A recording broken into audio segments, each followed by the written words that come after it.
අද අපි ආර්ධතාමිතිය පාඩම සාකච්ඡා කරන්නේ මේ සවය විභාගෙදී තාපයේ සම්බන්ධයෙන්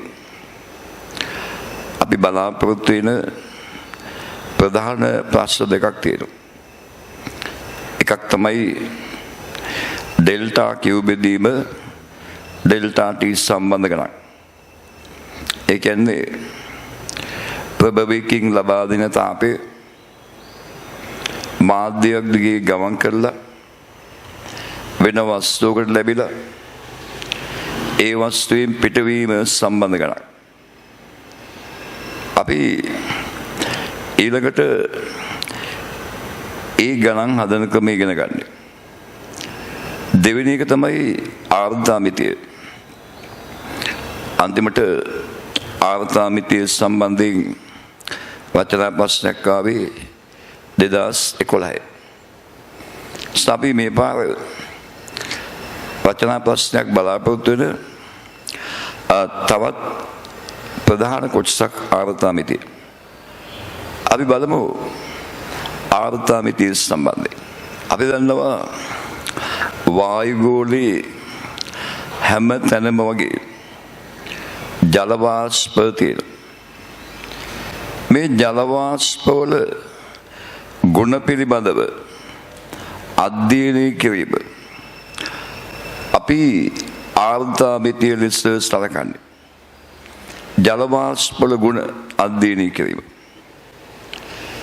එතකොට මේ ජල වාෂ්ප ඇතිවීම අවස්ථා දෙකකදී සිද්ධ වෙනවා. දැන් ජලයේ තාපාංකයේ සෙන්ටිග්‍රේඩ් 100යිනේ. වායුගෝල පීඩනයේදී මොන වුණත් ජලයේ තාපාංකයට පත් කළාම ජලයේ වාෂ්ප බවට පත් වෙනවා. තාපාංකයේදී ජලය ජල වාෂ්ප බවට පත් වෙනවා. මෙහෙම යම්කිසි ද්‍රවයක් තාපාංකයේදී වාෂ්ප බවට පත්වීම අපි හඳුන්වන්නේ වාෂ්පීකරණය ලෙස. වාෂ්පීකරණය තාපාංකයේදී ද්‍රවයක් වාෂ්පයක් බවට පත්වීම වාෂ්පීකරණය. ඊළඟට මෙහෙම හිතන්න තෙත රිදි කෑල්ලක් අපි වනලා තියෙනවා.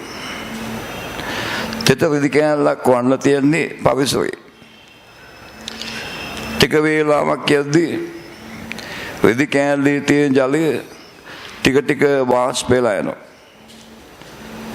එතෙන්දී ජලයේ වාෂ්ප වෙන්නේ තාපාංකයේදී නෙවෙයිනේ, පරිසර උෂ්ණත්වයේදී. නැත්තම් තාපාංකයට වඩා අඩු උෂ්ණත්වයකදී.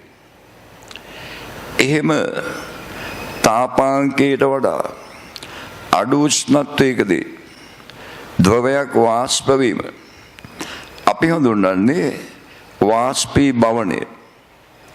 වාෂ්පී භවනය ලෙස හඳුන්වන්නේ. එතකොට තාපාංකයේදී ද්‍රවයක් වාෂ්ප වීම වාෂ්පීකරණය. තාපාංකයට වඩා අඩු උෂ්ණත්වයකදී ද්‍රවයක් වාෂ්ප වීම වාෂ්පී භවනය. හොඳයි. අපි දැන් බලමු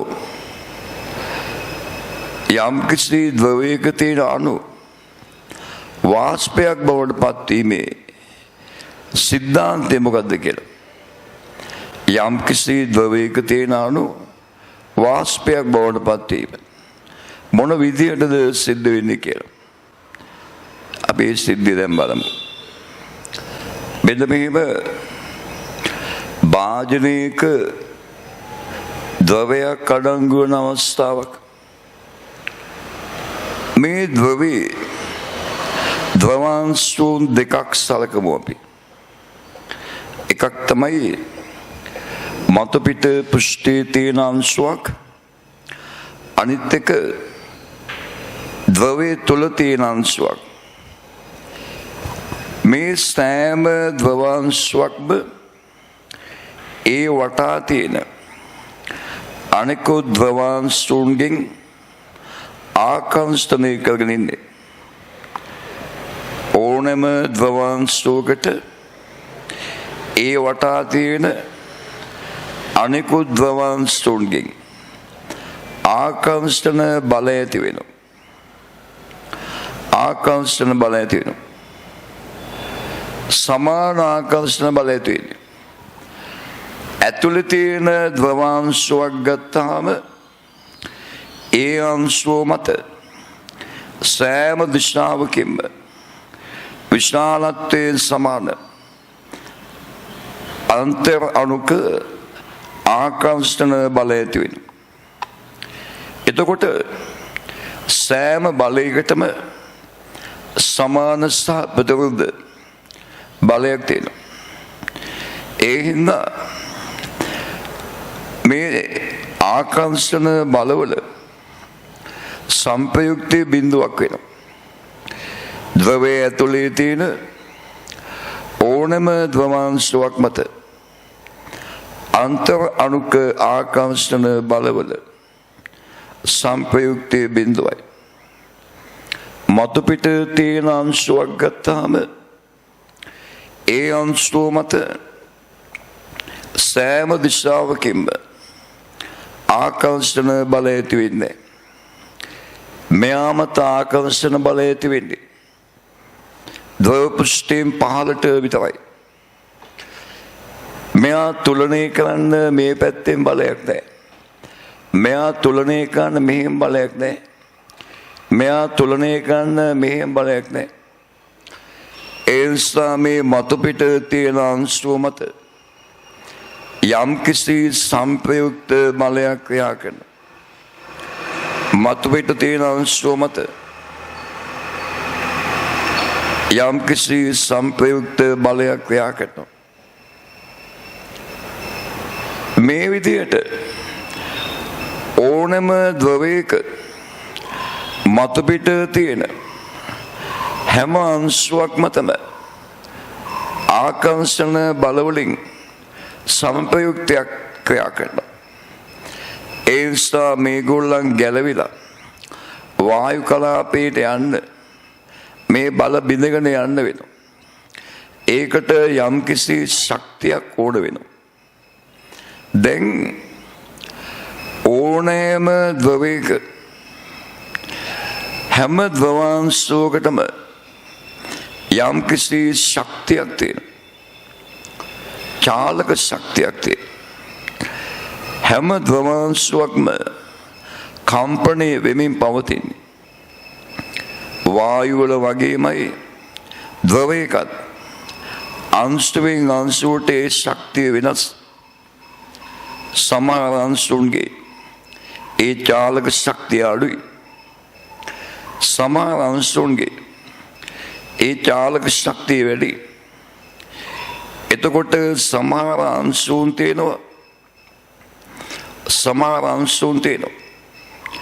ඒ අංශුන්ට පවතින චාලක ශක්තිය මේ ද්‍රවයෙන් ගැලවිලා යන්න, ද්‍රවයෙන් ගැලවිලා වායු කලාපයට යන්න අවශ්‍ය වන ශක්තියට වඩා වැඩි. ඒගොල්ලන් ද්‍රවයෙන් ගැලවිලා වායු කලාපයට යනවා. ඒක තමයි වාෂ්ප වීම කියන්නේ. මේ චාලක ශක්තිය වැඩි අංශුන් හැම උෂ්ණත්වයකම තියෙනවා. ඒ නිසා හැම උෂ්ණත්වයකදීම ද්‍රවයක් වාෂ්ප වෙනවා. හැබැයි උෂ්ණත්වය වැඩි වෙන්න අණුවල චාලක ශක්තිය වැඩි වෙනවා. ඒ නිසා ගැලවිලා යන්න පුළුවන් අණු ගාන වැඩි වෙනවා. ඒ කියන්නේ වාෂ්ප වන ශීඝ්‍රතාවය වැඩි වෙනවා. හැම උෂ්ණත්වයකදීම වාෂ්ප වෙනවා. උෂ්ණත්වය වැඩි වෙන්න වාෂ්ප වන ශීඝ්‍රතාවය වැඩි වෙනවා. උෂ්ණත්වය වැඩි වෙන්න ද්‍රවයක් වාෂ්ප වන ශීඝ්‍රතාවය වැඩි වෙනවා. එතකොට වාෂ්ප වීම කියන්නේ ශක්තිය වැඩි අංශුන් ගැලවිලා යන එකනේ. ශක්තිය වැඩි අංශුන් ගැලවිලා යන එක. ද්‍රව්‍යයේ ශක්තිය වැඩි අංශුන් ගැලවිලා ගියාම ද්‍රව්‍යයේ තියෙන ශක්තිය ටික ටික අඩු වෙනවා. ශක්තිය අඩු වෙනකොට උෂ්ණත්වය අඩු වෙනවා. චාලක ශක්තිය වැඩි අංශුන් ගැලවිලා යන්නේ.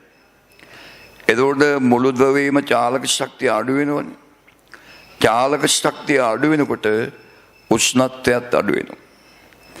ඒ නිසා ද්‍රවයක් වාෂ්ප වීමේදී ඒ ද්‍රවයේ උෂ්ණත්වය අඩු වෙනවා. හොඳම උදාහරණය පෙට්‍රල් භාජනයක් අපි පරිසරයට විවෘත කළා. දවස් දෙකක් තියලා බැලුවොත් අපි භාජනයට අත දාලා බැලුවොත් පෙට්‍රල් වලට අපේ අතට සීතලක් දැනෙනවා. මොකද පෙට්‍රල් ගොඩාක් වාෂ්පශීලී. ඒ නිසා විවෘත කරලා තිබ්බහම පෙට්‍රල් වාෂ්ප වෙනවා. ගොඩක් වාෂ්ප වෙනවා. ඒක උෂ්ණත්වය ගොඩක් අඩු වෙනවා. ඒකයි අපිට සීතල දැනෙන්නේ. එහෙනම් ඊළඟ වැදගත් සිද්ධිය තමයි ද්‍රවයක් වාෂ්ප වන විට එම ද්‍රවයේ උෂ්ණත්වය අඩු වෙනවා. ද්‍රවයක් වාෂ්ප වීමේදී එම ද්‍රවයේ උෂ්ණත්වය අඩු වෙනවා. පැහැදිලිනේ? වාෂ්ප වෙනකොට උෂ්ණත්වය අඩු වෙනවා. හොඳයි. දැන් බලමු අපි සංතෘප්ත වාෂ්ප සහ අසන්තෘප්ත වාෂ්ප වල වෙනස බලන්න. සංවර්ධ වෙලා තියෙන භාජනයක ජලය දැම්ම කියලා හිතන්න. ජලයේ සහිත භාජනයක් සංවර්ධයි. මේම භාජනයට ජලය දැම්මාම ජලයේ වාෂ්ප වෙනවනේ. එතකොට ජලාණු වායු කලාපයට ගමන් කරනවා. මේ වායු කලාපයේදී ඔය ජලාණු ගැටුම් වලට භාජනය වෙනවා. එම වාෂ්පේ අණුත් එක්ක වායු කලාපයේ තියෙන වෙනත් වායු අණුත් එක්ක එකිනෙක ගැටෙනවා. ගැටුම් වලදී ශක්තිය හානි වෙනවා. ගොඩාක් ශක්තිය හානි වුණොත් ඒවා නැවත වායු කලාපයේ ඉඳලා ද්‍රව කලාපයට එනවා. ඒ කියන්නේ වාෂ්පේ ද්‍රවයේ බවට පත් වෙනවා. ද්‍රවයක් වාෂ්පයක් වෙන ඕනෑම අවස්ථාවකදී වාෂ්පේ ද්‍රවයේ බවට පත් වෙනවා. හැබැයි මුලදී වැඩියෙන් සිදුවෙන්නේ වාෂ්ප වෙන එක. ඒ මුලදී වායු කලාපයේ තියෙන වායු අණුගාන අඩුයි. කාලය සමග වාෂ්ප අණුගාන එන්න වැඩි වෙනවා. ඒ වාෂ්ප අණුගාන වැඩි වෙන වාෂ්පේ ද්‍රවයේ බවට පත්වන ශීඝ්‍රතාවය වැඩි වෙනවා. එහෙම කාලය සමග වාෂ්පය ද්‍රවයේ බවට පත්වන ශීඝ්‍රතාවය වැඩි වෙලා යම් කාලයකට පස්සේ මේ ශීඝ්‍රතාව දෙක සමාන වෙනවා. ද්‍රවයේ වාෂ්ප වන ශීඝ්‍රතාවයෙන් වාෂ්පේ ද්‍රවයේ බවට පත් වෙනවා. අන්නේ අවස්ථාවට අපි කියනවා වාෂ්පයයි ද්‍රවයයි ගතික සමතුලිතතාවයේ තියෙන අවස්ථාව. වාෂ්පයේ ද්‍රවයයි ගතික සමතුලිතතාවයේ තියෙන අවස්ථාව. වාෂ්පය සහ ද්‍රවය ගතික සමතුලිතතාවයේ තියද්දී පවතින වාෂ්පයට අපි කියනවා සංතෘප්ත වාෂ්පයක්. වාෂ්පයයි ද්‍රවයයි ගතික සමතුලිතතාවයේ තිවිට පවතින වාෂ්පය අපි හඳුන්වන්නේ සංතෘප්ත වාෂ්පයක් ලෙස. එතකොට බලන්න සමහර වෙලාවට මේ ගතික සමතුලිතතාවයට එන්න කලින් ද්‍රවයේ සම්පූර්ණයෙන්ම අවසන් වෙන්න පුළුවන්. උදාහරණයකට පීවසයකට ජලය ටිකක් දාලා තිබ්බොත් පීවසයක ජලයේ වාෂ්ප වෙනවනේ. වාෂ්ප වෙද්දී වාෂ්පේ ජලයේ බවට පත් වෙනවනේ. හැබැයි මේ වාෂ්පවල විසිරලා යනවනේ. විසිරලා යනවා. ඒ නිසා ගතික සමතුලිතතාවයට එන්න කලින් මේ ද්‍රවයේ සම්පූර්ණයෙන් අවශ්‍ය වෙනවා. අන්නේ අවස්ථාවේ ගතික සමතුලිතතාවයට එන්න කලින් ද්‍රවයේ සම්පූර්ණයෙන්ම වාෂ්ප වුණාම පවතින වාෂ්පය අපි හඳුන්වනවා අසන්තෘප්ත වාෂ්පයක් කියලා. අසන්තෘප්තයි. කෙටියෙන් ගත්තොත් ද්‍රවයේ නැතුව පවතින වාෂ්ප අසන්තෘප්තයි. ද්‍රවයත් එක්ක ගැටිලා තියෙන වාෂ්ප සන්තෘප්තයි. වාෂ්පයක් සන්තෘප්ත නම් අනිවාර්යයෙන්ම ද්‍රවයත් එක්ක ගැටිලා තියෙන්න ඕනේ. දැන් සමහර විභාග ගණන් වල කියනවා යන්තමින් සන්තෘප්ත වූ වාෂ්පයක්. ඒ කියන්නේ වාෂ්පය සන්තෘප්ත වෙලා තියෙන්නේ යන්තමින්. ඒ වෙලාවට ද්‍රවයේ බිඳුවක් වගේ තියෙනවා. ද්‍රවයේ බිඳුවක් තිබ්බත් ද්‍රවයේ තියෙනවා. ඒ නිසා සංතෘප්තයි. ද්‍රවයේ නැතුව කවදාවත් සන්තෘප්ත වෙන්නේ නැහැ. ද්‍රවයේ නැතිව තියෙන වාෂ්ප අපි ගන්නේ අසන්තෘප්ත වාෂ්ප කියලා. ද්‍රවයේ නැතිව තියෙන ඒවා අපි ගන්නේ අසන්තෘප්ත වාෂ්ප හැටියට. පැහැදිලිනේ? ඒකට වාෂ්පයක් සන්තෘප්තයි කියන එකේ සරල අදහස එම අවකාශයට ලබා ගන්න පුළුවන් උපරිම ජල වාෂ්ප පවතිනවා කියන එක. උපරිම ජල වාෂ්ප තියෙනවා. එතකොට සන්තෘප්ත වාෂ්පයකට පිටින් වාෂ්ප එකතු කළොත් ඒවට මේ අවකාශ ඉන්න බෑ. ඒවා ජලයේ බවට පත් වෙලා තැම්පත් වෙනවා. සන්තෘප්ත වාෂ්පයකට පිටින් වාෂ්ප එකතු කළොත් ඒවා ද්‍රවයේ බවට පත් වෙලා ද්‍රවයට එකතු වෙනවා. ඒ නිසා සන්තෘප්තයි කියන්නේ වාෂ්පයේ ද්‍රවයයි ගතික සමතුලිතතාවය ඇති විට පවතින වාෂ්පය.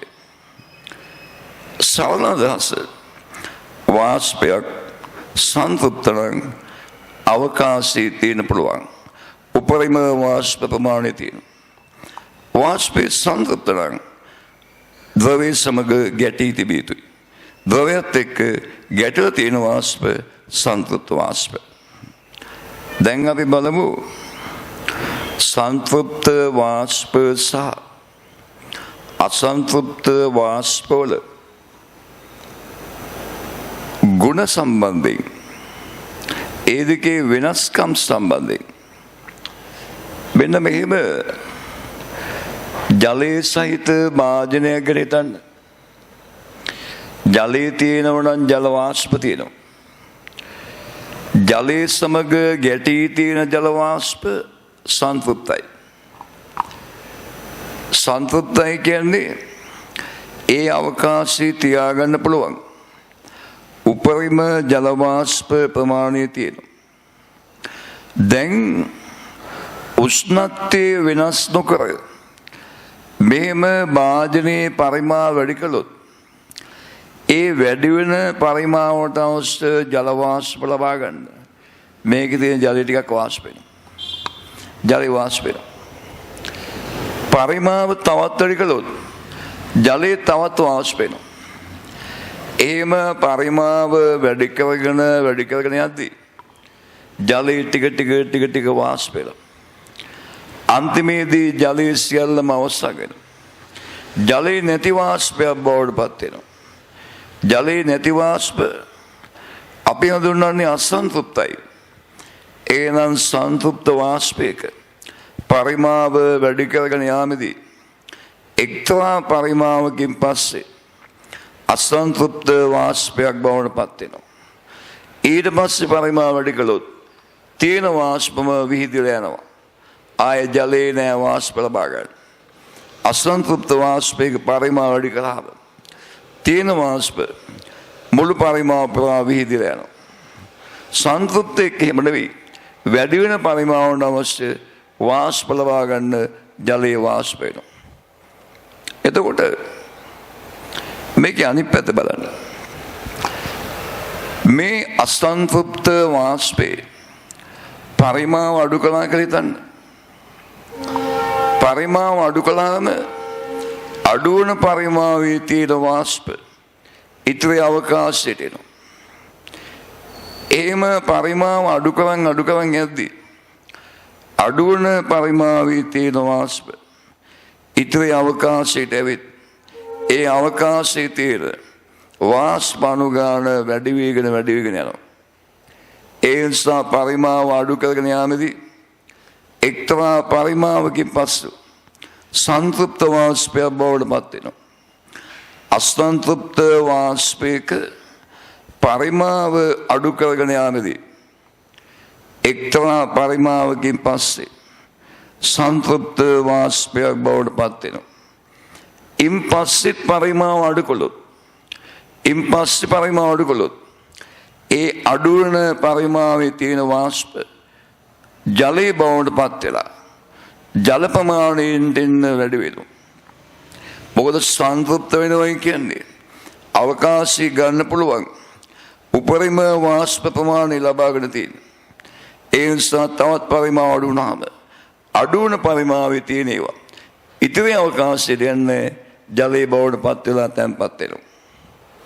එහෙනම් සංතෘප්ත වාෂ්පයක පරිමාව වැඩි කරද්දී එක්තරා පරිමාවකින් පස්සේ අසන්තෘප්ත වෙනවා. අසන්තෘප්ත වාෂ්පයක පරිමාව අඩු කරන් යද්දී එක්තරා පරිමාවකින් පස්සේ සංතෘප්ත වාෂ්පය බවට පත් වෙනවා. දැන් බලමු මේ ක්‍රියාවලියේදී පීඩනය වෙනස් වෙන විදිය. පීඩනය දැන් සාමාන්‍යයෙන් වායුවක පීඩනය ඇති කරන්නේ වායු අණුවල සිදුවන ගැටුම් වලින්.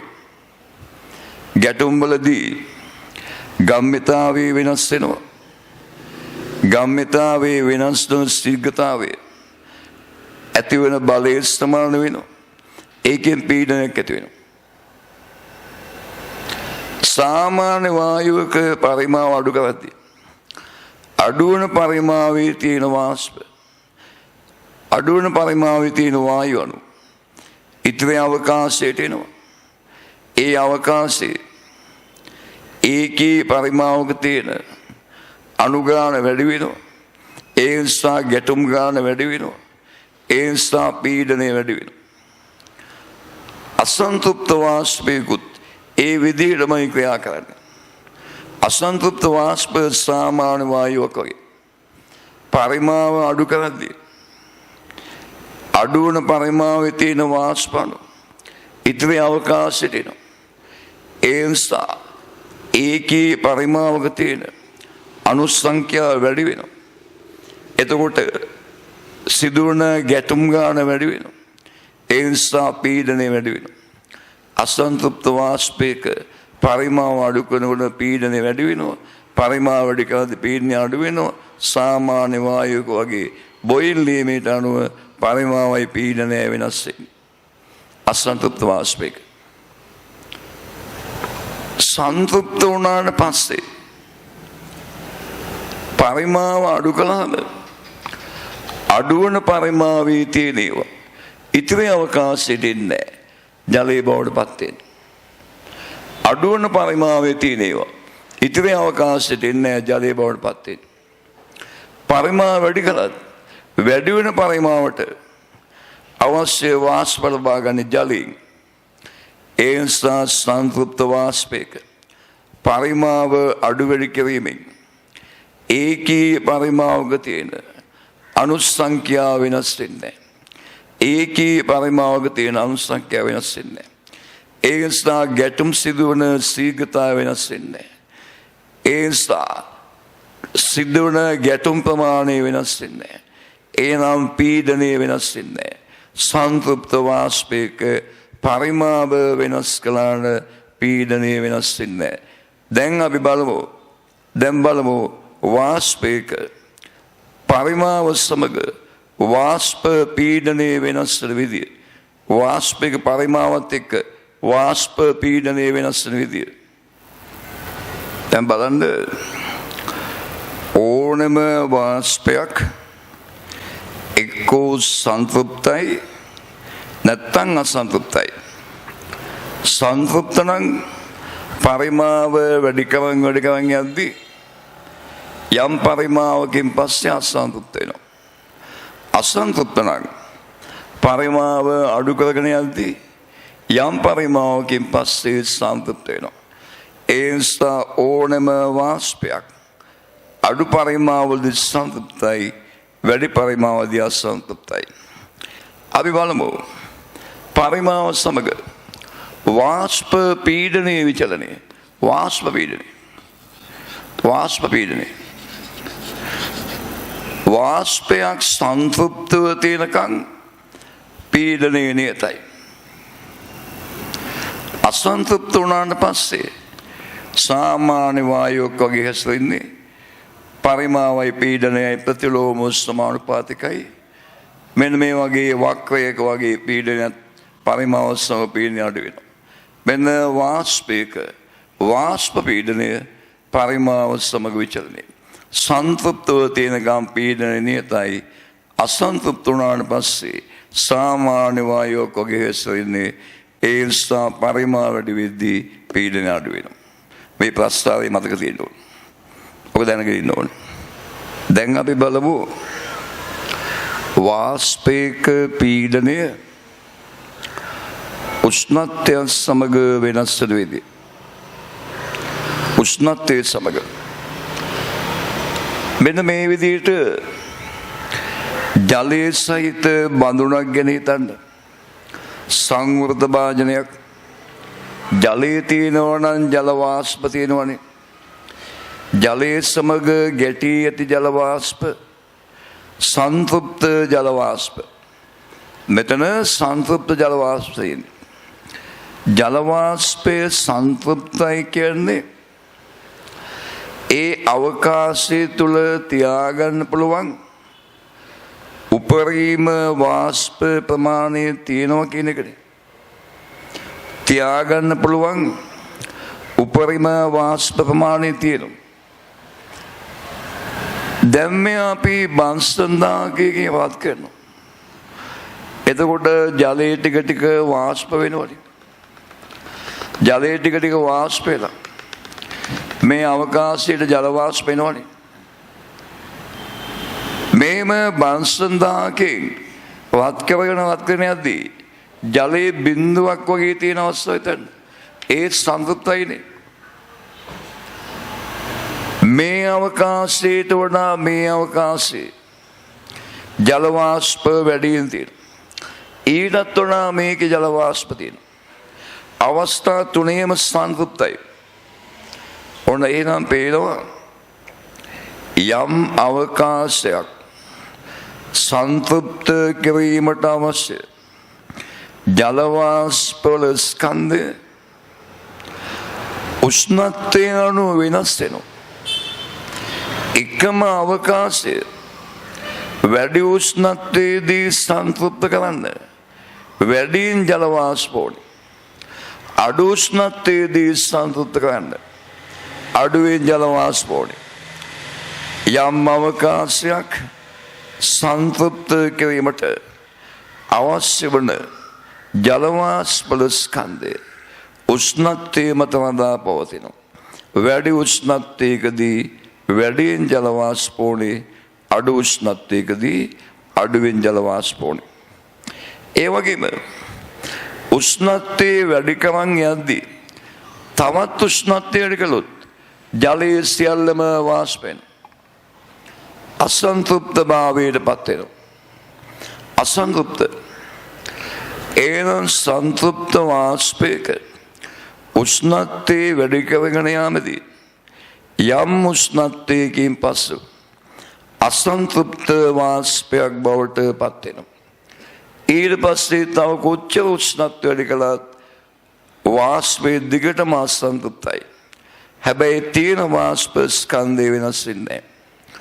අසන්තෘප්ත වාෂ්පයක උෂ්ණත්වය වෙනස් කළාට වාෂ්ප ස්කන්ධය වෙනස් වෙන්නේ.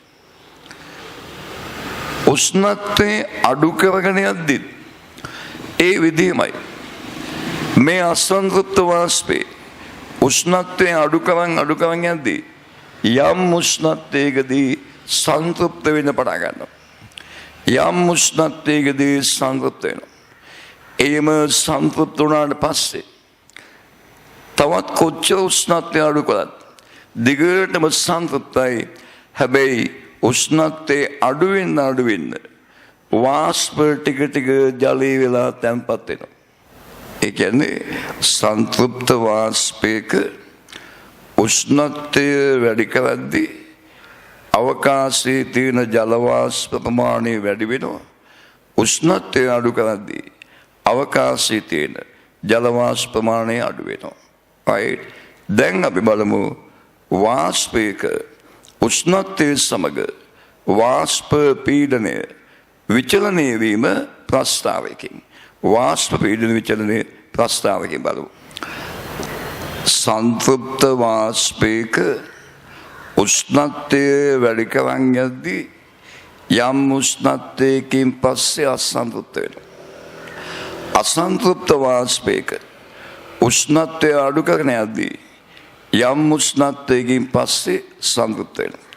ඒ කියන්නේ වාෂ්පයක් අඩු උෂ්ණත්වවලදී සංතෘප්තයි, වැඩි උෂ්ණත්වවලදී අසන්තෘප්තයි.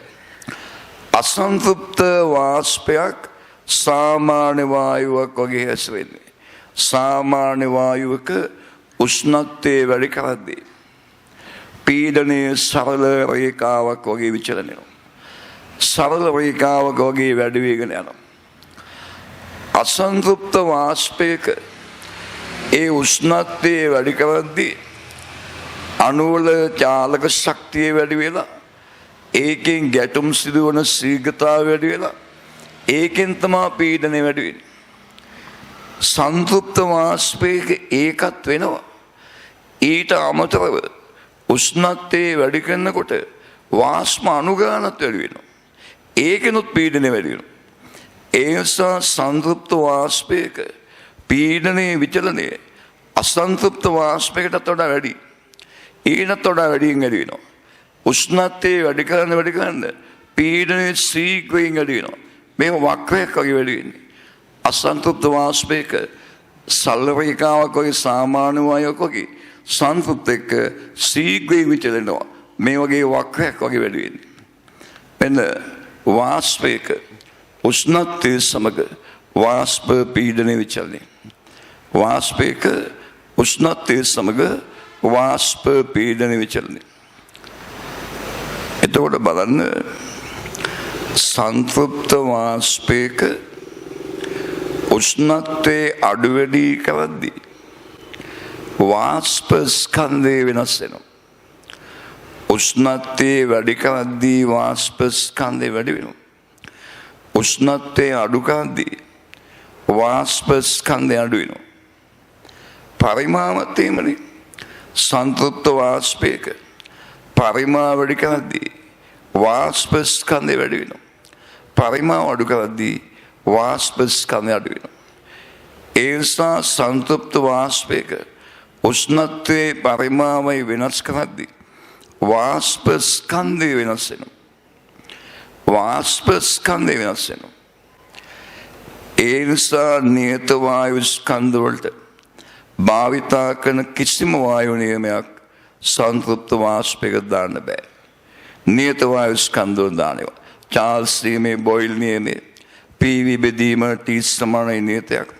ඒකක්වත් සංතෘප්ත වාෂ්ප දාන්න බෑ. සංතෘප්ත වාෂ්ප දාන්න පුළුවන් ස්කන්ධය හෝ මෞල සංඛ්‍යාව තියෙන වායු නියම පමණයි. PV සමානයි NRT පමණයි. PV සමානයි NRT පමණයි සංතෘප්ත වාෂ්පයක දාන්න පුළුවන්.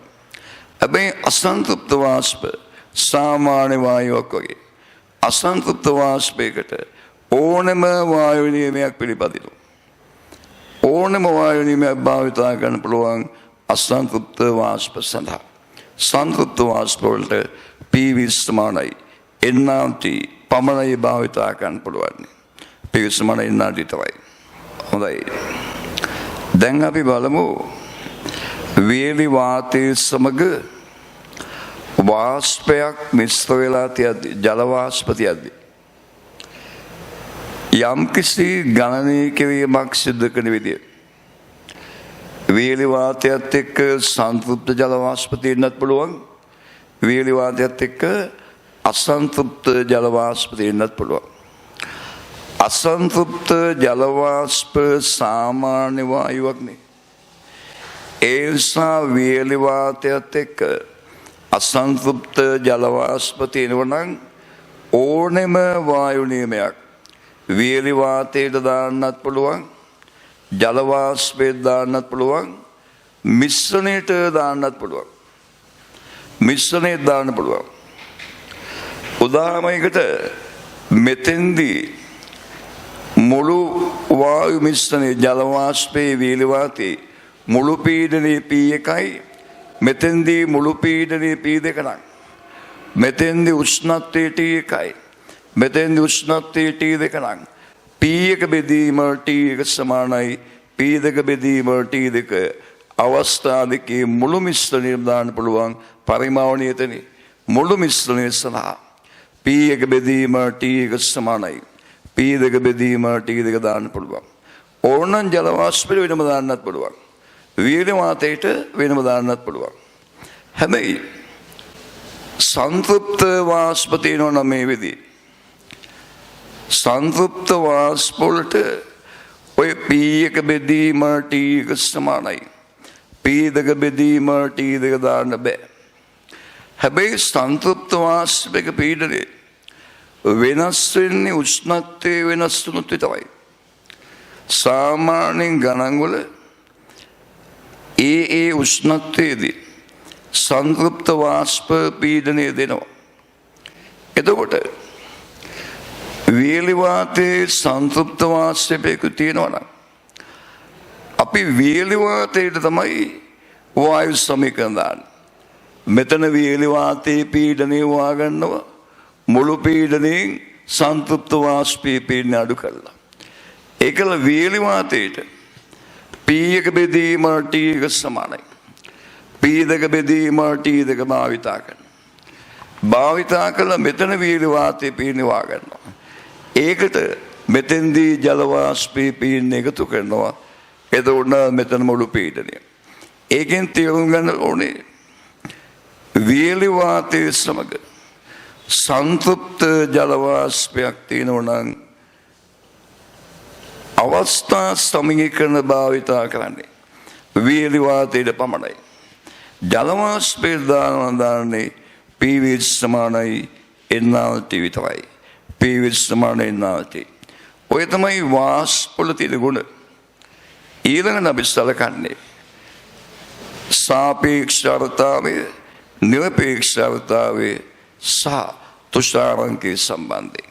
right අපි ඒක බලමු. අපි ඉස්සෙල්ලම බලමු තුෂාරංකය කියන්නේ මොකක්ද කියලා. මෙන්න මේ ඔස්සම ගමු. මේ තියෙන්නේ සංතෘප්ත ජල වාෂ්ප තියෙන භාජනයක්. යම් අවකාශයක් සංතෘප්ත ජල වාෂ්ප තියෙනවා. උෂ්ණත්වයේ සෙන්ටිග්‍රේඩ් 25යි. අපි මෙයාගේ උෂ්ණත්වය වැඩි කරගෙන යනවා කියලා හිතන්න. ජලයේ ටික ටික වාෂ්ප වෙනවා. සෙන්ටිග්‍රේඩ් 20ට ආවම ජලයේ සියල්ලම වගේ වාෂ්ප වෙලා ජලයේ බිඳුවක් වගේ තියෙන යන්තමින් සංතෘප්ත වෙලා. එතනින් යහට උෂ්ණත්වය වැඩි කළාම අසන්තෘප්ත වාෂ්පයක් බවට පත් වෙනවනේ. අපි උෂ්ණත්වයේ 29 වෙනකන් වැඩි කළා කියලා හිතන්න. උෂ්ණත්වයේ 29 වෙනකන් වැඩි කළා. දැන් ආපහු උෂ්ණත්වයේ අඩු කරගෙන යනවා කියලා හිතන්න. 29 28ට ගේනවා අසන්තෘප්තයි. 27ට ගෙනාව ගමන් මේකේ තිබ්බ වාෂ්පයෙන්ම මේ අවකාශයේ සංතෘප්ත වුණා. තිබුණු වාෂ්ප වලින්ම ඒ අවකාශයේ සංතෘප්ත වුණ සෙන්ටිග්‍රේඩ් 27. 27න් පස්සේ උෂ්ණත්වය අඩු කරනකොට ඕනෑම උෂ්ණත්වයකදී සංතෘප්තයි. දැන් මේ අවකාශයේ තිබුණ ජල වාෂ්ප වලින් එම අවකාශය සංතෘප්ත වුණ වැඩිම උෂ්ණත්වය සෙන්ටිග්‍රේඩ් 27යි. අවකාශයේ තිබුණ ජල වාෂ්ප වලින් ඒ අවකාශය සංතෘප්ත වුණ වැඩිම උෂ්ණත්වය සෙන්ටිග්‍රේඩ් 27යි. යම් අවකාශයක පවතින ජල වාෂ්ප වලින් එම අවකාශයේ සංතෘප්ත වන වැඩිම උෂ්ණත්වයට අපි කියන්නේ තුෂාරංකය. යම් අවකාශයක තියෙන ජල වාෂ්ප වලින් ඒ අවකාශයේ සංතෘප්ත වෙන වැඩිම උෂ්ණත්වයේ තුෂාරංකය. එනම් මේ අවකාශයේ තුෂාරංකය 27යි. යම් අවකාශයක් තුෂාරංකයට පත් වුණාම ඒ අවකාශයේ තියෙන වස්තුන්ගේ තුෂාර තැන්පත් වීම සිද්ධ වෙනවා. ජල බිඳු තැන්පත් වෙනවා. දැන් බලන්න තුෂාරංකය කාමර උෂ්ණත්වයත් එක්ක රඳා පවතින විදිය. තුෂාරංකය කාමර උෂ්ණත්වයත් එක්ක. හිතන්න මේ කාමරේ පුද්ගලයෙක් ඉන්නවා කියලා. උෂ්ණත්වය අඩු කරන් යද්දී සෙන්ටිග්‍රේඩ් 27 දී තුෂාරංකයට පත් වෙනවා. මෙයාට කාමර උෂ්ණත්වය 29යි තුෂාරංකය 27යි. මේ කාමරේ බීනමැති පුද්ගලෙක් ඉන්නවා කියලා හිතන්න. උෂ්ණත්වය අඩු කරගෙන යද්දී 27 දී කාමරයේ තුෂාරංකයට පත් වෙනවා. කාමර උෂ්ණත්වය 28යි තුෂාරංකය 27යි. මේ කාමරයට පුද්ගලෙක් එනවා කියලා හිතන්න. එයාට කාමර උෂ්ණත්වයත් 27යි තුෂාරංකයත් 27යි. මේ කාමරයට පුද්ගලෙක් එනවා කියලා හිතන්න. එයාට කාමර උෂ්ණත්වය 26යි තුෂාරංකය 27යි. මෙයාට කාමර උෂ්ණත්වයට වඩා තුෂාරංකය වැඩි. මෙයාට කාමර උෂ්ණත්වයට තුෂාරංකය සමානයි. මෙයාට කාමර උෂ්ණත්වයට වඩා තුෂාරංකය අඩුයි. එනම් තුෂාරංකය කාමර උෂ්ණත්වයට වඩා අඩු වෙන්නත් පුළුවන්. කාමර උෂ්ණත්වයට සමාන වෙන්නත් පුළුවන්. කාමර උෂ්ණත්වයට වඩා වැඩි වෙන්නත් පුළුවන්. සාමාන්‍යයෙන් වායු ගෝලයේ ජල වාෂ්පෙන් අසන්තුලිතයි. සාමාන්‍යයෙන් ගොඩාක් තැන්වල ජල වාෂ්පෙන් අසන්තුලිතයි. ඒ නිසා තුෂාරංකයට පත් වෙන්න සාමාන්‍ය උෂ්ණත්වය අඩු කරන්න ඕනේ. හැබැයි අනිවාර්ය නෑ. කාම උෂ්ණත්වයට වඩා තුෂාරංකය වැඩි වෙන්නත් පුළුවන්. අඩු වෙන්නත් පුළුවන්. සමාන වෙන්නත් පුළුවන්. යම් අවකාශයක් ඒ අවකාශයේ තියෙන ජල වාෂ්ප ප්‍රමාණය එහෙම්මම තියාගෙන තුෂාරංකයට පත් කළොත් එම අවකාශයේ ඒ තියෙන වාෂ්පයෙන් සංතෘප්ත වෙනවා. තුෂාරංකයට පත් කළොත් ජල වාෂ්ප අයින් කරන්නේ නැතුව අවකාශයේ සංතෘප්තභාවයට එනවා. ඒක තමයි තුෂාරංකය සම්බන්ධයෙන් අපිට ගණන් වලට ඕන වෙන්නේ. ජල වාෂ්ප ප්‍රමාණය එහෙම්මම තියාගෙන තුෂාරංකයට පත් කළොත් තියෙන වාෂ්පයෙන්ම සංතෘප්ත වෙනවා. දැන් අපි බලමු නිරපේක්ෂතාවය. යම් අවකාශයක නිරපේක්ෂ ආර්ද්‍රතාවය කියන්නේ ඒකීය පරිමාවක තියෙන ජල වාෂ්ප ස්කන්ධ. ඒකීය පරිමාවක තියෙන ජල වාෂ්ප ස්කන්ධ. ඝන මීටරයක තියෙන ජල වාෂ්ප ස්කන්ධය. එන්න SI එකකේ කිලෝග්‍රෑම් ඝන මීටරයට සමහර ගණන් වල ග්‍රෑම් ඝන මීටරයට කියලා දෙනවා. ඒකී පරිමාවක තියෙන ජල වාෂ්ප ස්කන්ධය. නිරපේක්ෂතාවය. ගානක නිරපේක්ෂතාවය දුන්නොත් අවකාශයක තියෙන නිරපේක්ෂතාවය දුන්නොත් ඒ නිරපේක්ෂතාවයේ අවකාශයේ තියෙන පරිමාවෙන් වැඩි කළාම තියෙන මුළු ජල වාෂ්ප ස්කන්ධය. ඒ නිරපේක්ෂතාවය කියන්නේ ඒකීය පරිමාවක තියෙන ජල වාෂ්ප ස්කන්ධය. ඒක මුළු පරිමාවෙන් වැඩි කළාම ඒ අවකාශයේ තියෙන මුළු ජල වාෂ්ප ස්කන්ධය. එද මේ වාෂ්ප සම්බන්ධ ගානක නිරපේක්ෂතාවයයි පරිමාවයි දීලා තියෙනවා නම් මතක් වෙන්න ඕනේ ඒ දෙකම දන්නවනම් නිරපේක්ෂතාවයයි පරිමාවයි දෙකම දන්නවනම් නිරපේක්ෂතාවය පරිමාවෙන් වැඩි කළාම අවකාශයේ තියෙන ජල වාෂ්ප ස්කන්ධය. අවකාශයේ තියෙන ජල වාෂ්ප ස්කන්ධය. එතකොට නිරපේක්ෂතාවයේ උෂ්ණත්වයත් එක්ක විචලනය බලන්න. සංතෘප්ත වාෂ්පයක උෂ්ණත්වය වැඩි කරගෙන යද්දී ජලයේ වාෂ්ප වෙලා අවකාශයේ තියෙන ජල වාෂ්ප ස්කන්ධය වැඩි වෙනවා. එතකොට ඒකී පරිමාවක තියෙන ජල වාෂ්ප ස්කන්ධය වැඩි වෙනවා. ඒ කියන්නේ නිරපේක්ෂතාවය වැඩි වෙනවා. සංතෘප්ත වාෂ්පයක උෂ්ණත්වය වැඩි කරද්දී නිරපේක්ෂතාවය වැඩි වෙනවා. අසන්තෘප්ත වාෂ්පයක උෂ්ණත්වයේ මොන විදියට වෙනස් කළත් ආයේ ජල වාෂ්ප එකතු වෙන්නේ. තියෙන ජල වාෂ්ප ප්‍රමාණය නියතයක්. එහෙනම් ඒකී පරිමාවක තියෙන ජල වාෂ්ප ප්‍රමාණය නියතයක්. ඒ නිසා අසන්තෘප්ත වාෂ්පයක නිරපේක්ෂතාවයේ උෂ්ණත්වයේ සමග වෙනස් වෙන්නේ නැහැ. සංතෘප්ත වාෂ්පයක උෂ්ණත්වයේ වැඩි කරද්දී නිරපේක්ෂතාවය වැඩි වෙනවා. උෂ්ණත්වය අඩු කරද්දී නිරපේක්ෂතාවය අඩු වෙනවා. නිරපේක්ෂතාවයේ ඒකී පරිමාවක තියෙන ජල වාෂ්ප ස්කන්ධය. ඊළඟට සාපේක්ෂතාවය.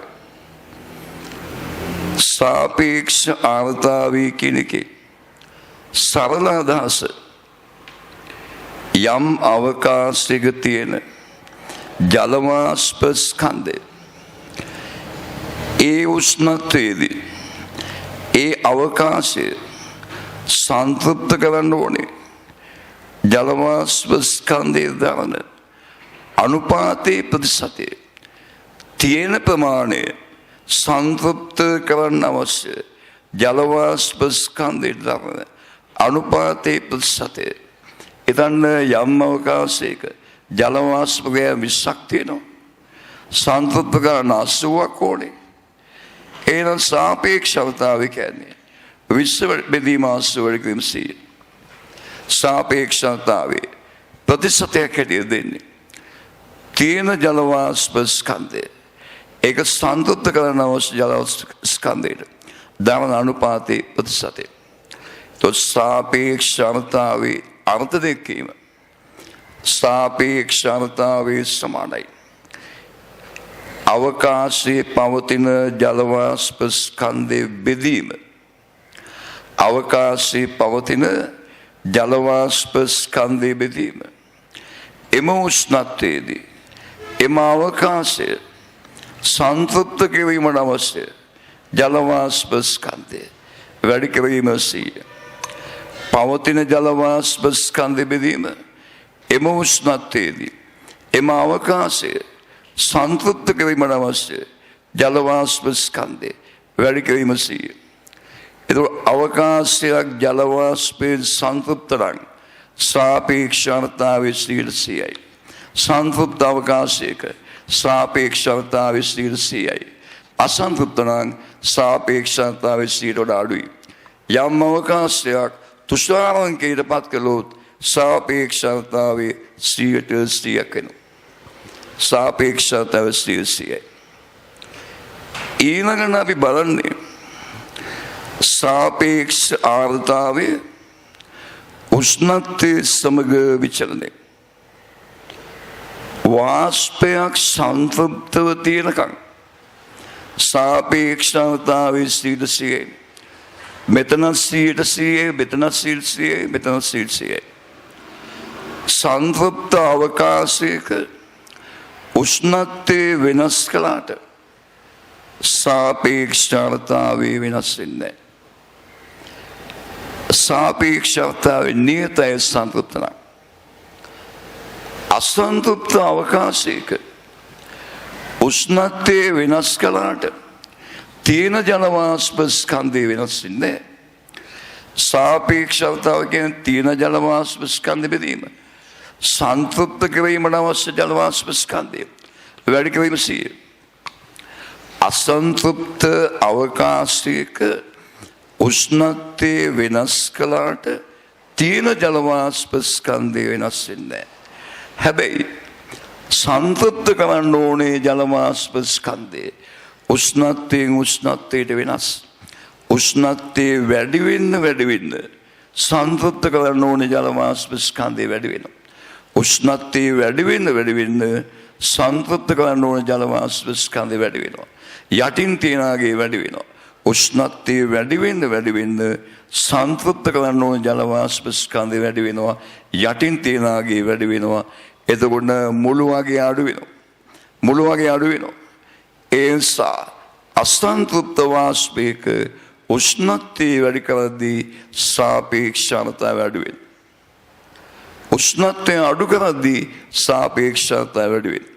උෂ්ණත්වය අඩු කරන් යද්දී සාපේක්ෂතාවය වැඩි වීගෙන ගිහින් තුෂාරංකයටපත් වුණාම සාපේක්ෂතාවය 100ක් වෙනවා. එතකොට සාපේක්ෂතාවයයි නිරපේක්ෂතාවයයි ටිකක් වෙනස් උෂ්ණත්වයත් එක්ක විචලනය. සාපේක්ෂතාවයේ සන්තුෂ්ත නියතයි. අසන්තුෂ්ත වෙලාවේ උෂ්ණත්වයේ වැඩි වෙද්දී සාපේක්ෂතාවය අඩු වෙනවා. නිරපේක්ෂතාවයේ අසන්තුෂ්ත වෙලාවේ නියතයි. සන්තුෂ්ත වෙලාවේ උෂ්ණත්වය වැඩි කරද්දී සාපේක්ෂතාවයේ අසන්තුෂ්ත වෙලාවේදී උෂ්ණත්වය වැඩි කරද්දී නිරපේක්ෂතාවය වැඩි වෙනවා. ඒ ජලයේ වාෂ්පණයද. ඔය තමයි උෂ්ණත්වයත් එක්ක සාපේක්ෂතාවයේ සහ නිරපේක්ෂතාවයේ විචලනය. දැන් අපි බලමු කොහොමද මේව ගණන් හදන්න භාවිතා කරන්න කියලා. තේරුණාද? මේ අපි ආර්ථාමිති රචනා ප්‍රශ්නයක් හදුවත් බහුවර්ණයක් හදුවත් හැම එකකම මේකම සිද්ධාන්තය තියෙනවා. අපි ඒක බලමු. එතකොට සාපේක්ෂතාවයේ සමානයි යම් අවකාශයක පවතින ජල වාෂ්ප ස්කන්ධය බෙදීම. එම උෂ්ණත්වයේදී එම අවකාශය සන්තුෂ්ත කිරීමට අවශ්‍ය ජල වාෂ්ප ස්කන්ධය වැඩි කිරීම සිය. මේ මෙතන යම් අවකාශයක තියෙන ජල වාෂ්ප ස්කන්ධයෙන් එම උෂ්ණත්වයේදී ඒ අවකාශය සන්තුෂ්ත කරන්න අවශ්‍ය මුළු ජල වාෂ්ප ස්කන්ධයෙන් බෙදුවයි. එතකොට සාපේක්ෂතාවය කියන්නේ තියෙන ජල වාෂ්ප ස්කන්ධය බෙදීම ඒ උෂ්ණත්වයේදී සන්තුෂ්ත කිරීමට අවශ්‍ය වාෂ්ප ස්කන්ධය වැඩි කිරීම සියනේ. එම්බෙදීම එම්බින්දුව වැඩි කිරීම සිය. දැන් ගණන් හදද්දී මේකේ සරල අදහස් භාවිතා කරන්න. ගානක තියෙනවනම් සාපේක්ෂ ආර්ද්‍රතාවයයි. ඒ අවකාශයේ සන්තුෂ්ත කරන්න ඕන ජල වාෂ්ප ස්කන්ධය. සාපේක්ෂතාවයයි ඒ උෂ්ණත්වයේදී ඒ අවකාශයේ සන්තුෂ්ත කරන්න ඕනේ ජල වාෂ්ප ස්කන්ධයයි. මෙන්න මේ සන්තුෂ්ත කරන්න ඕන ජල වාෂ්ප ස්කන්ධය සාපේක්ෂතාවයෙන් වැඩි කළාම අපිට එනවා අවකාශයේ තියෙන ජල වාෂ්ප ස්කන්ධය. දැන් මේ සාපේක්ෂතාවයට අර්ධයකින් ගොඩක් තියෙනවා. සමීකරණ මේක තමයි අර්ධයකින් මේකෙන් ගන්නේ ගොඩක් තියෙනවා. ඉතින් මේ කොයි එක භාවිතා කරනවද කියලා හිතාගන්නේ. මෙන්න මේ දීලා තියෙන එක අනුව සංතෘප්ත කරන්න සම්බන්ධ දෙක.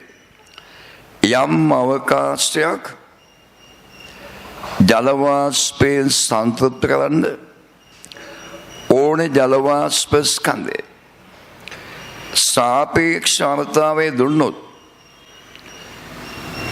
සංතෘප්ත කරන්න ඕනේ ජල වාෂ්ප ස්කන්ධය සාපේක්ෂතාවයෙන් වැඩි කළාම තියෙන ජල වාෂ්ප ස්කන්ධය හිතන්න මේ අවකාශය සංතෘප්ත කරන්න ඕනේ ජල වාෂ්ප ස්කන්ධ ග්‍රෑම් 20යි.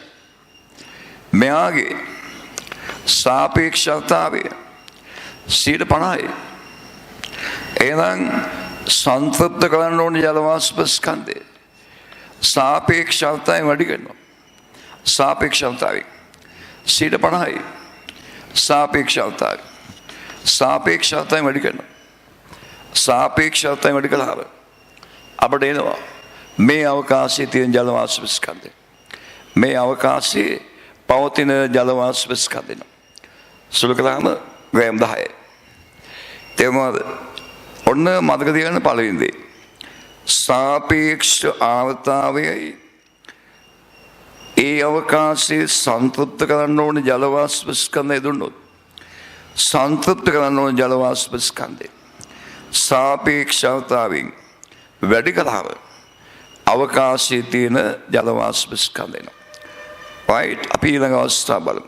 ඊළඟ ස්කන්ධයෙන් සලකද්දී සාපේක්ෂතාවයේ සමානයි අවකාශයේ තියෙන ජල වාෂ්ප ස්කන්ධ බෙදීම ඒ උෂ්ණත්වයේදී සංතෘප්ත කිරීමට අවශ්‍ය ජල වාෂ්ප ස්කන්ධය වැඩි කිරීම සීනේ. හිතන්න පරිමාව වීවන අවකාශයක තියෙන ජල වාෂ්ප ස්කන්ධයෙන් ඒ උෂ්ණත්වයේදීම ඒ පරිමාවම ජල වාෂ්පයෙන් සංතෘප්ත කිරීමට මේ පවතින අවස්ථාව සංතෘප්ත කිරීමට අවශ්‍ය ජල වාෂ්ප ස්කන්ධය M.යි කියලා. එතකොට සාපේක්ෂ ආර්ද්‍රතාවයේ සමානයි තියෙන ජල වාෂ්ප ස්කන්ධයෙන් බෙදීම සංතෘප්ත කිරීමට අවශ්‍ය වාෂ්ප ස්කන්ධයෙන් බිඳුව වැඩි කිරීම සීනේ. දැන් මේ උඩ යටයි දෙකම V වලින් බෙදෙනවා.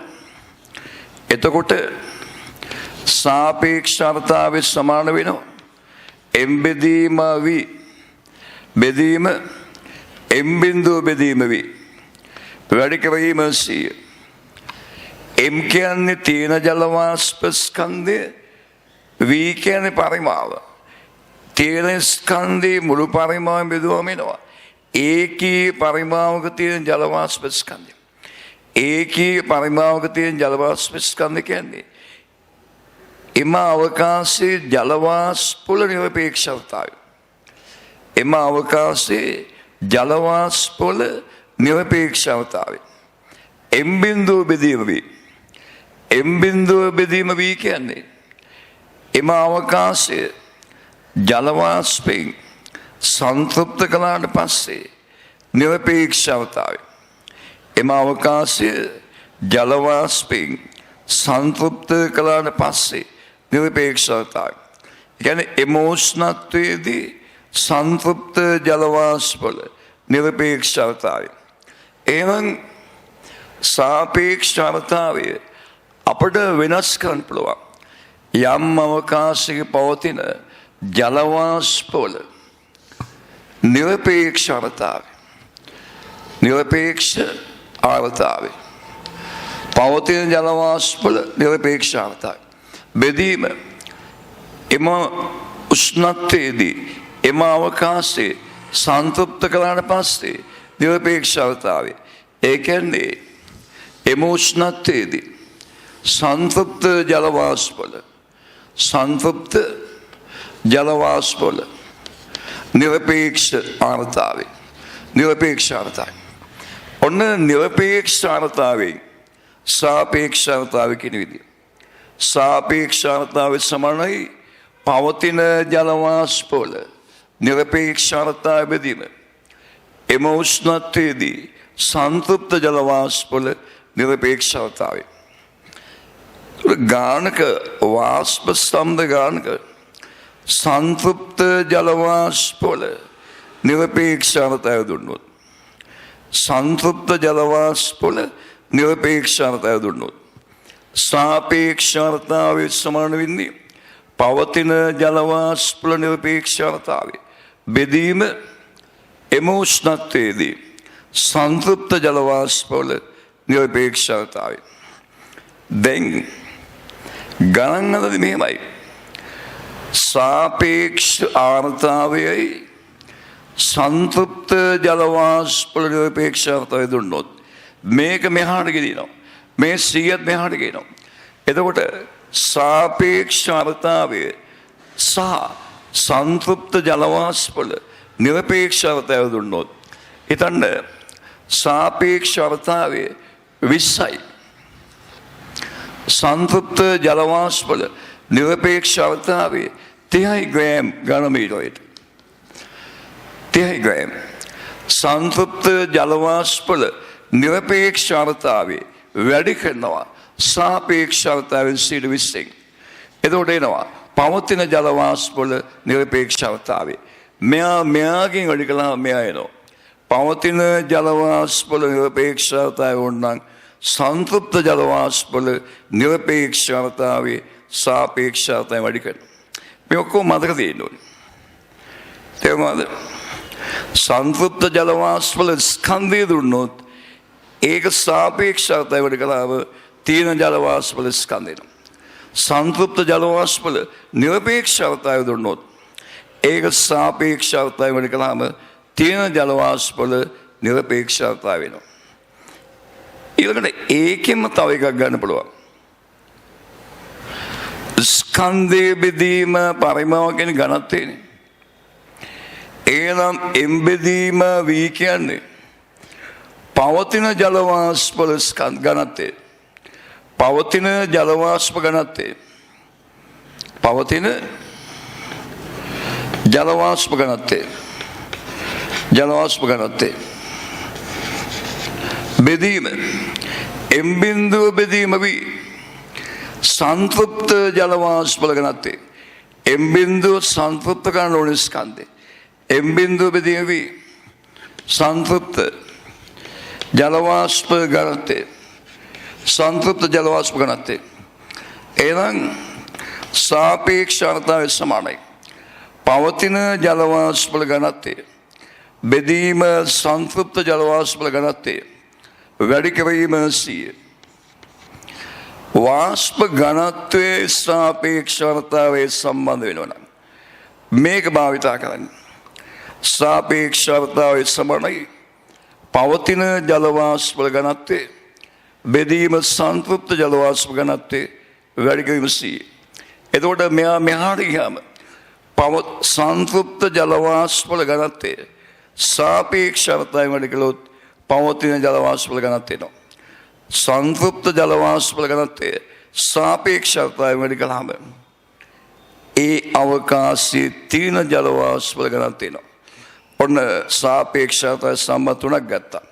එකක් ස්කන්ධේ, අනික නිරපේක්ෂ ආර්ද්‍රතාවය, අනික ඝනත්වය. තවත් සම්බන්ධ තියෙනවා. ඊළඟට අපි ගන්නේ වාෂ්ප පීඩනය.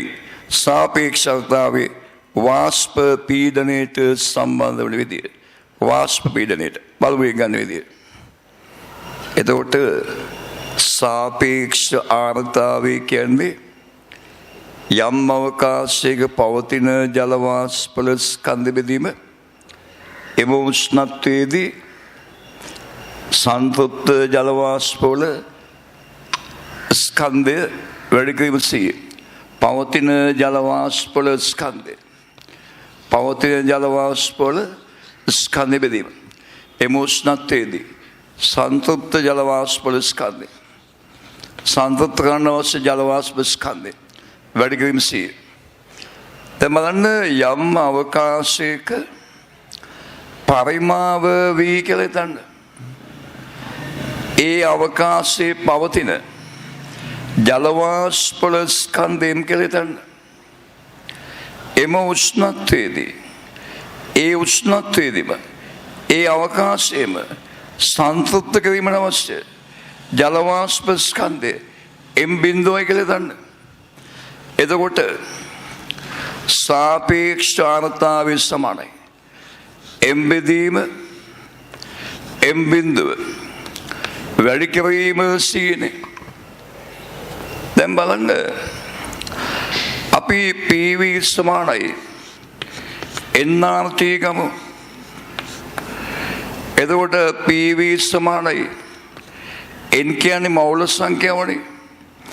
ස්කන්ධය බෙදීම අනුකමාරය වරකාන්ති අවස්ථා දෙකට මේ සමීකරණ දැම්මොත් අවස්ථා දෙකේම වාෂ්පයේ පරිමාව එකයි. අවස්ථා දෙකේම උෂ්ණත්වය නියතයි. කැපිටල් R කියන්නේ වායු නියතයක නියතයක්. M කියන්නේ ස්කන්ධය අවස්ථා දෙකේම ජල වාෂ්ප ඒකත් නියතයක්. නියත පද අයින් කළාම පීඩනයේ සමානුපාතිකය ස්කන්ධයට. ජල වාෂ්පවල පීඩනය ජල වාෂ්පවල ස්කන්ධයේ සමානුපාතිකයි. ජල වාෂ්ප පීඩනය ජල වාෂ්ප ස්කන්ධයේ සමානුපාතිකයි. එහෙම ජල වාෂ්ප පීඩනය ජල වාෂ්ප ස්කන්ධයේ සමානුපාතික නම් හිතන්න මෙතන තියෙන ජල වාෂ්පවල පීඩනය P කියලා. ඒ කියන්නේ තීන ජල වාෂ්පවල පීඩනය. ඒ කියන්නේ ජල වාෂ්පවල ආංශික පීඩනය P. ඒ උෂ්ණත්වයේදී සංතෘප්ත කළාට පස්සේ පීඩනය හිතන්න P බිඳුවයි කියලා. P බිඳුව එම උෂ්ණත්වයේදී සංතෘප්ත ජල වාෂ්පවල පීඩනය. සංතෘප්ත ජල වාෂ්ප පීඩනය. පීඩනයේ සමානුපාතික ස්කන්ධය. එනම් පීඩන අනුපාතයයි ස්කන්ධ අනුපාතයයි සමාන වෙනවා. පීඩනයේ සමානුපාතිකයි ජල වාෂ්ප ස්කන්ධය. ජල වාෂ්පේ පීඩනයයි ජල වාෂ්ප ස්කන්ධය සමානුපාතිකයි. ඒ නිසා ජල වාෂ්ප පීඩන අනුපාතය ස්කන්ධ අනුපාතය සමානයි. P බෙදීම P බිඳුව සමාන වෙනවා. M බෙදීම M බිඳුවට. M බෙදීම M බිඳුව. මේ M බෙදීම M බිඳුවට දානවා. P බෙදීම P බිඳුව කියලා. එහෙනම් සාපේක්ෂ ආර්ද්‍රතාවය සමාන වෙනවා. ජල වාෂ්පවල ආංශික පීඩනය බෙදීම එම උෂ්ණත්වයේදී ජලයේ සංතෘප්ත වාෂ්ප පීඩනය වැඩි කිරීම සීය සාපේක්ෂ ආර්ද්‍රතාවය සමානයි. ජල වාෂ්පවල ආංශික පීඩනය බෙදීම එම උෂ්ණත්වයේදී ජලයේ සංතෘප්ත වාෂ්ප පීඩනය වැඩි කිරීම සීය. එහෙනම් අපිට ලියන්න පුළුවන් මෙහෙම සාපේක්ෂ ආර්ද්‍රතාවය සමානයි. ජල වාෂ්පවල ආංශික පීඩනය බෙදීම එම උෂ්ණත්වයේදී ජලයේ සංතෘප්ත වාෂ්ප පීඩනය වැඩි කිරීම සීය. එතකොට සාපේක්ෂ ආර්ද්‍රතාවය වාෂ්ප පීඩනයෙන් සලකනවා නම් සාපේක්ෂ ආර්ද්‍රතාවය සමානයි ජල වාෂ්ප ආංශික පීඩනය බෙදීම එම උෂ්ණත්වයේදී ජලයේ සංතෘප්ත වාෂ්ප පීඩනය වැඩි කිරීම සීය. හැම වෙලාවෙම මේ යටින් තියනාගේ සාපේක්ෂ ආර්ද්‍රතාවය වැඩි කළාම ජල උඩින් තියනාගේ එනවා. ගානක දීලා තියෙනවා නම් යම් උෂ්ණත්වයකදී ජල වාෂ්පවල සංතෘප්ත ජල වාෂ්ප පීඩනය යම් උෂ්ණත්වයකදී සංතෘප්ත ජල වාෂ්ප පීඩනය තියෙනවා නම් ඒක සාපේක්ෂ ආර්ද්‍රතාවය වැඩි කළාම ජල වාෂ්ප ආංශික පීඩනය සංතෘප්ත ජල වාෂ්ප පීඩනය දීලා තියෙනවා නම් සාපේක්ෂ ආර්ද්‍රතාවය වැඩි කළාම අපිට ලැබෙනවා එම උෂ්ණත්වයේදී ජල වාෂ්පවල ආංශික පීඩනය. තේරුණාද? එතකොට මේ දීලා තියෙන දේ අනුව තමයි හොයන්න පුළුවන් තේරුම ගන්න. සංතෘප්ත ජල වාෂ්ප වල පීඩනයේදී තියෙනවා යම් උෂ්ණත්වයක ජලයේ සංතෘප්ත වාෂ්පයේ නිදලා තියෙනවා නම් ඒක සාපේක්ෂ අර්ථයෙන් වැඩි කරාම අපට ලැබෙනවා ජල වාෂ්ප වල ආංශික පීඩනය තියෙන ජල වාෂ්ප වල පීඩනය ලැබෙනවා ආංශික පීඩනය. මේකෙම තව එකක් ගන්න පුළුවන්. එතකොට ජල වාෂ්ප වල ආංශික පීඩනයෙන් ජල වාෂ්ප වල ආංශික පීඩනයෙන් සාපේක්ෂ ආර්ද්‍රතාවය සලකනකොට සාපේක්ෂ ආර්ද්‍රතාවය සමානයි ජල වාෂ්ප වල ආංශික පීඩනය බෙදීම කාමර උෂ්ණත්වයේදී ජලයේ සංතෘප්ත වාෂ්ප පීඩනය වැඩි කිරීම 100. දැන් හොයාගෙන තියෙනවා මෙන්න මේ ජල වාෂ්ප වල ආංශික පීඩනයයි තුෂාරංකයේදී ජලයේ සංතෘප්ත වාෂ්ප පීඩනයයි ආසන්න වශයෙන් සමානයි කියලා.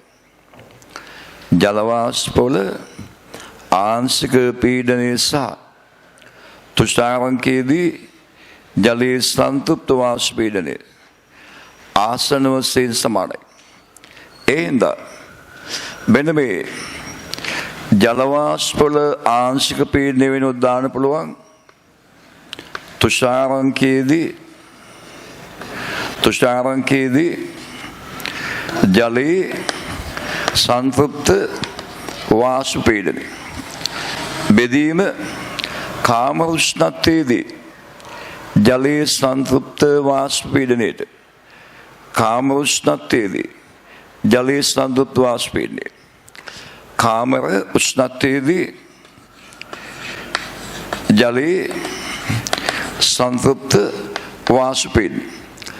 එහෙනම් තුෂාරංකයෙන් සලකද්දී සාපේක්ෂ ආර්ද්‍රතාවය සමානයි තුෂාරංකයේදී ජලයේ සංතෘප්ත වාෂ්ප පීඩනය බෙදීම කාම උෂ්ණත්වයේදී ජලයේ සංතෘප්ත වාෂ්ප පීඩනය වැඩි කිරීම 100.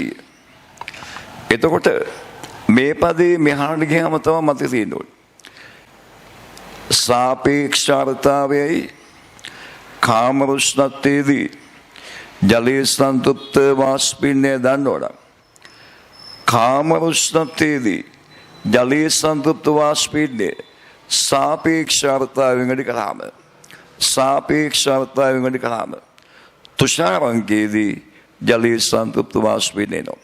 හැම එකම එහෙමයි. යටින් තියෙන එක සාපේක්ෂ ආර්ද්‍රතාවයෙන් වැඩි කළාම උඩින් තියෙන එක එනවා.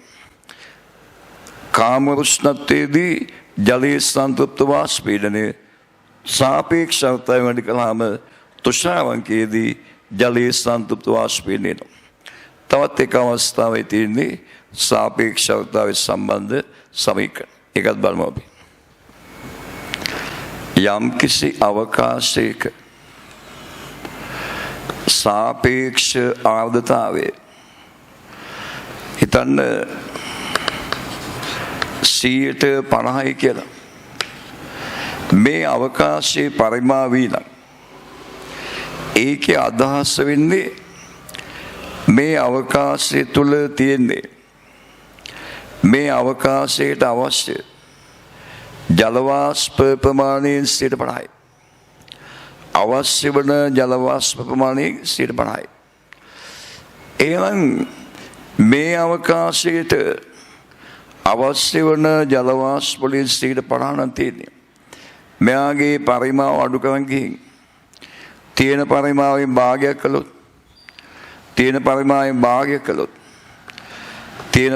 භාගයක් කළොත් සංතෘප්ත වෙනවා සාපේක්ෂ ආර්ද්‍රතාවය 100ක් වෙනවා. සංතෘප්ත වෙනවා සාපේක්ෂ ආර්ද්‍රතාවය 100ක් වෙනවා. තවත් අවස්ථාවක් හිතන්න.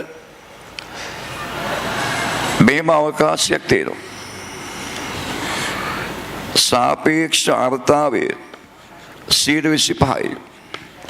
අවකාශයේ පරිමාවී සාපේක්ෂ ආර්ද්‍රතාවය 125 කියන්නේ මේ අවකාශයේ තින්නේ මේ අවකාශය සංතෘප්ත කරන්න අවශ්‍ය ජල වාෂ්ප වලින් 25%. හතරවෙනි එකයි තියෙන්නේ. එයා මේ තීන ජල වාෂ්ප වලින් මේ පරිමාවෙන් හතරවෙනි එකක් සංතෘප්ත කරන්න පුළුවන්.